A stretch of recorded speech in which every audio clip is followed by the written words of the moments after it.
मित्रों, चर्चा विद राजीव में आपका स्वागत है। यानी बड़ी बड़ी बातों के बीच छोटी बातों पे चर्चा। चर्चा विद राजीव प्रोग्राम की एक खासियत है कि जब पूरा देश, जब हम सब लोग बड़ी बड़ी बातों में उलझे हुए रहते हैं तो हम छोटी बात पे चर्चा करते हैं। क्योंकि चर्चा विद राजीव का एक ही मकसद है, वह है मजबूत और एक आत्मनिर्भर भारत के बनने की प्रक्रिया में एक महत्वपूर्ण योगदान देना। तो आज इस चर्चा में हम तीन बातों को लेकर आपके सामने आए हैं, जिसपे हम चर्चा करेंगे। एक चर्चा करेंगे कि सुप्रीम कोर्ट ने विकास दुबे को के बारे में एक ऑब्जर्वेशन दिया कि अगर किसी आदमी के खिलाफ इतने सारे केसेस रजिस्टर्ड हों तो बेल कैसे पा सकता है, जिसको कि सुप्रीम कोर्ट ने इंस्टीट्यूशनल फेलियर की संज्ञा दी। यानी कि सुप्रीम कोर्ट ने माना कि ये बहुत बड़ी लापरवाही है, और दूसरे शब्दों में हम यह कहें तो ये बहुत ही गंभीर चिंता की विषय है। सुप्रीम कोर्ट ने अब यह भी सुनिश्चित किया है कि ये जो कमेटी बनी है, जो जांच कमेटी बनी है, वह इस बात को भी जांच करेगी कि विकास दुबे को पैरोल कैसे मिला था। यानी एक ऐसा गैंगस्टर जिसके खिलाफ तकरीबन 60 केसेस रजिस्टर्ड हों, वह आदमी पैरोल कैसे ले पा गया। जांच होने के बाद हमें इन सारी चीजों की जानकारी मिलेगी, फिर हम उस पर चर्चा करेंगे। दूसरा विषय जिसके बारे में हम आपसे चर्चा करना चाहेंगे, और मुझे लगता है कि ये बहुत ही बड़ी बात है, शायद बहुतों के लिए छोटी बात हो, लेकिन मुझे लगता है कि राष्ट्र के लिए एक बहुत बड़ी बात है। वह पत्रकार विक्रम जोशी की हत्या। जिस प्रकार से विक्रम जोशी की हत्या गाजियाबाद में कर दी गई, वह वाकई चिंता की विषय है। उनके परिवार के किसी लड़की के से छेड़छाड़ किया जाता है।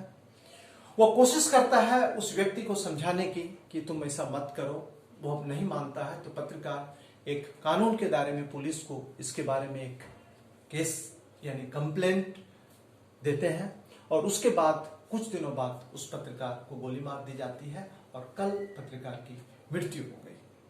स्वाभाविक है, पत्रकार की मृत्यु होने के बाद लोगों में रोष है, होना भी चाहिए। किसी भी इंसान की इस प्रकार से अगर मर्डर हो, इस प्रकार से अगर व्यक्ति की हत्या की जाती है, तो उस पे लोगों में रोष होना स्वाभाविक है, चाहे वो पत्रकार हो, चाहे कोई भी हो। किसी भी निर्दोष व्यक्ति की हत्या किसी भी परिस्थिति में हो तो वह रोष का कारण बन ही जाता और बनना भी चाहिए। अब है कि पत्रकार की हत्या के बाद उत्तर प्रदेश सरकार ने उनके परिवार के लिए 10 लाख रुपए का आर्थिक सहायता की घोषणा की है। इसके बाद उनकी पत्नी को सरकारी नौकरी, और सरकार ने यह भी वादा किया है कि उनके तीनों बच्चों की जो पढ़ाई की जो खर्च होगी उसकी सरकार वहन करेगी। अब बात सिर्फ ये पैकेज की नहीं है, बात सिर्फ ये सहायता की नहीं है। बात है कि क्या आज की परिस्थिति में ऐसा यह संभव है, अगर कहीं अन्याय हो रहा है तो उसके खिलाफ आप आवाज उठा सकते हैं। पंजाब में पिछले दिनों एक दलित व्यक्ति को पेशाब पीने के लिए मजबूर कर दिया गया। उस पर केस रजिस्टर नहीं हुआ उस बारे में, तो सुप्रीम कोर्ट पैनल ने कहा पुलिस को कि आप केस रजिस्टर कीजिए। देखिए देश कहां से कहां जा रहा है। एक तरफ हमारे सामने मकसद है, एक तरफ हमने अपना जो मकसद बनाया है वह मजबूत और एक आत्मनिर्भर भारत का, और दूसरे तरफ हमारा व्यवहार कैसा है अपने ही लोगों के प्रति। हम कितने इंटॉलरेंट होते जा रहे हैं, हम अपने ही लोगों को क्या समझते हैं। हम we all are Indians, we all are sisters and brothers, लेकिन हमारी सोच कैसी बन गई है, या हम यूं कहें कि कैसी बनती जा रही है, हम अपनों को ही अपना नहीं समझते हैं। यानी कि ये जो कॉलोनियल माइंडसेट, मुझे कभी कभी ऐसा लगता है कि जिस माइंडसेट से ब्रिटिशर्स ने हमारे ऊपर इतने सालों तक शासन किया, उसी माइंडसेट से समाज के कुछ लोग इस देश को शायद चलाना चाहते हैं, जो कि दुर्भाग्यपूर्ण है। अगर वैसा है तो हमें इसका विरोध करना चाहिए, हमें प्रिकॉशनरी मेजर्स लेने की जरूरत है। तीसरी महत्वपूर्ण बात जिस पे हम आपसे चर्चा करेंगे वो यह है कि किस प्रकार से राजा मान सिंह की हत्या के 35 साल बाद उनको इंसाफ मिला। कल 18 लोग दोषी पाए गए थे मथुरा के कोर्ट में, आज उनको सजा सुनाई गई, कल सुनाई गई, और जो आज के न्यूज़पेपर में सब जगह बहुत ही प्रोमिनेंटली छपा है, जिसमें जो पुलिसकर्मी है 11 पुलिसकर्मी, उनको पूरे लाइफ की उनको सजा मिली है, यानी उम्र कैद की सजा मिली है। अब यह महत्वपूर्ण बात यह है कि इसमें तकरीबन 1700 तारीखें पड़ी इस केस की। 1985 में उनकी हत्या हुई थी मथुरा के डिंग थाने के बाहर में, जब वो अपने चुनाव प्रचार के लिए निकल रहे थे। यानी उन दिनों जब केस रजिस्टर हुआ, फिर सुनवाइयां हुई, तो उसमें 1700 तारीखें पड़ी। साल तो 35 साल लग गए। 35 साल के बाद किसी केस में जस्टिस होना, ये हमारे राष्ट्र के ऊपर एक रिफ्लेक्शन है।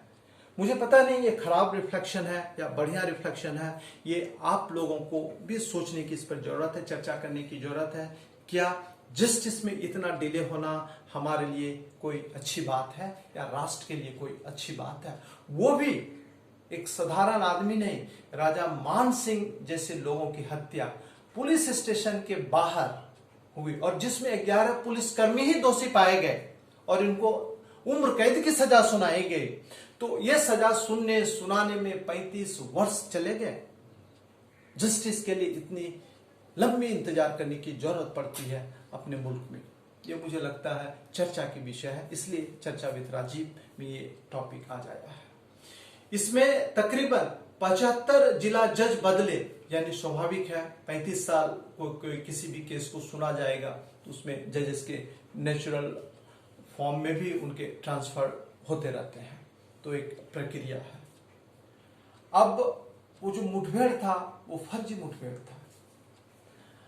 अब आप इन तीनों चीजों को अगर हम ध्यान में ला करके सोचते हैं तो हमारे सामने जो एक पिक्चर इमर्ज होता है वो बड़ा ही अलार्मिंग पिक्चर होता है। राजा मान सिंह की हत्या में 35 साल बाद जजमेंट का आना, जस्टिस होना, और अभी ये मामला अभी हाईकोर्ट में वो जाएंगे, चैलेंज करेंगे 11 पुलिसकर्मी वाले जो जिनको उम्र कैद की सजा मिली है, फिर वो सुप्रीम कोर्ट में जाएंगे। तो हो सकता है कि उनको वहां से कोई रिलीफ नहीं भी मिल भी सकता है, लेकिन आप सोच सकते हैं इनके परिवार वालों पर क्या गुजरा होगा।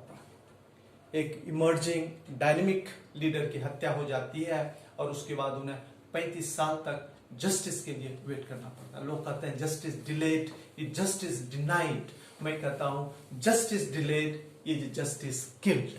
यानी इतने दिनों बाद अगर हमें जस्टिस मिलती है तो ये चिंता की विषय है। और मुझे इस बात की बड़ी खुशी है कि ये चिंता सुप्रीम कोर्ट, हाई कोर्ट के जजेस भी समय समय पे एक्सप्रेस करते रहते हैं। वो भी कंसर्न्ड है, वो भी चाहते हैं कि हमारा प्रोसेस स्विफ्ट हो, लोगों को जल्दी से जल्दी जस्टिस मिले। उनके भी कुछ कंस्ट्रेंट्स हैं। तो मुझे लगता है कि जुडिशरी और गवर्नमेंट को बैठ करके इसका एक मैकेनिज्म बनाना चाहिए और ये डिसाइड होनी चाहिए कि कोई भी केस के जो नेचर है, जैसे हत्या का केस है, उसमें आप कितने दिनों में उसकी इन्वेस्टिगेशन पूरी हो जानी चाहिए ताकि जजमेंट आ जाए। उसी प्रकार और करप्शन के केसेस हैं, एक्सेट्रा एक्सेट्रा, जो भी केसेस हैं उसमें एक टाइम फ्रेम होना चाहिए ताकि लोगों को पता होनी चाहिए कि कोई बात नहीं है, इसमें तो 5 साल के अंदर जस्टिस या जजमेंट फाइनल आना ही आना है। ये मुझे लगता है कि जो इंपॉर्टेंट स्टेक होल्डर्स हैं, जो जुडिशियरी है, जो एग्जीक्यूटिव है, लेजिस्लेचर है, इन सबों को मिलकर के एक मैकेनिज्म इवॉल्व करने की जरूरत है। ये मुझे लगता है ये बहुत जरूरी है। अब मैं वापस आऊंगा विक्रम जोशी की हत्या पे। विक्रम जोशी की जिस परिस्थिति में हत्या हुई वो बहुत ही चिंताजनक है। एक छोटी सी बात को लेकर के आप एक पत्रकार की हत्या कर देते हैं तो मुझे लगता है कि लोगों की दुस्साहस देखिए।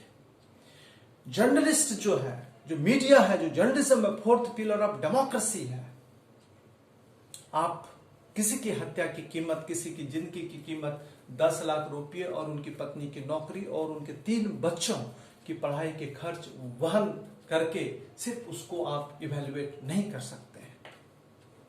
लाइफ की एक कीमत होती है। इसके लिए मुझे लगता है कि हमें पुलिस रिफॉर्म्स की बहुत जरूरत है। पुलिस रिफॉर्म के साथ साथ हमें यह भी देखना है कि समाज में जो एक बिहेवियर का पैटर्न बनते जा रहा है उसमें भी सुधार करने की बहुत गुंजाइश है।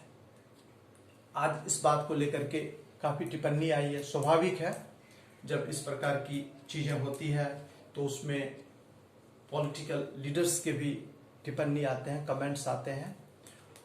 अगर आज की टिप्पणी की हम बात करें, मैं आपको दिखा दूं, आप ये देखिए यहाँ आज की अमर उजाला का अखबार है, बहुत इंपॉर्टेंट न्यूज़पेपर है और काफी सलीके से, काफी अच्छे तरीके से इन्होंने पैकेज किया है। इसमें देखिए, सीएम ने लिया संज्ञान, परिवार को 10 लाख और पत्नी को नौकरी का किया ऐलान। इन्होंने एक ये डिसीजन लिया है। अब हम क्रिटिसिज्म की बात करते हैं। एक रिपोर्ट इन्होंने, अमर उजाला ने ये भी किया है कि विक्रम के हत्या आरोपी रवि से पुलिस की दोस्ती इसलिए नहीं डाला हाथ। यानी कि अगर हम इस रिपोर्ट की बात करें, हम इस रिपोर्ट को हम रिजेक्ट नहीं कर सकते हैं कि जो रवि, जो उनका किलर है विक्रम जोशी का, उसके पुलिस के साथ उनकी अच्छी बनती थी, दोस्ती थी, तो इस वजह से उस पर हाथ नहीं डाला जाता था। ये कुछ दिन पहले एक पुणे के फॉर्मर पुलिस कमिश्नर, उन्होंने भी इस बात पे काफी एक बड़ा इंटरव्यू दिया था टाइम्स ऑफ इंडिया में, जहां उन्होंने ये कहा था कि पुलिस और पॉलिटिशियन और ब्यूरोक्रेसी के बीच में, जो क्रिमिनल के बीच में जो नेक्सस है, इस नेक्सस को तोड़ना बहुत जरूरी है। राहुल ने कहा राम राज का वादा किया, दे दिया गुंडा राज। ये इनका कमेंट है। ये हो सकता है काफी लोगों को ऑब्जेक्शंस भी हो, लेकिन अमर उजाला ने इस हेडलाइन के साथ छापा है। देश में भय का माहौल और विरोध पर हत्याएं होंगी तो लोग कहां जाएंगे। ये शिवसेना के लीडर हैं, इनका नाम भी मैं बता दूं, ये भी पहले पत्रकार रहे हुए, इनका नाम संजय राउत है, शिवसेना के इंपॉर्टेंट लीडर, पत्रकार भी रहे हैं। अखिलेश यादव का कहना है कानून व्यवस्था नियंत्रण से बाहर, इन्होंने एक स्टेटमेंट दिया है।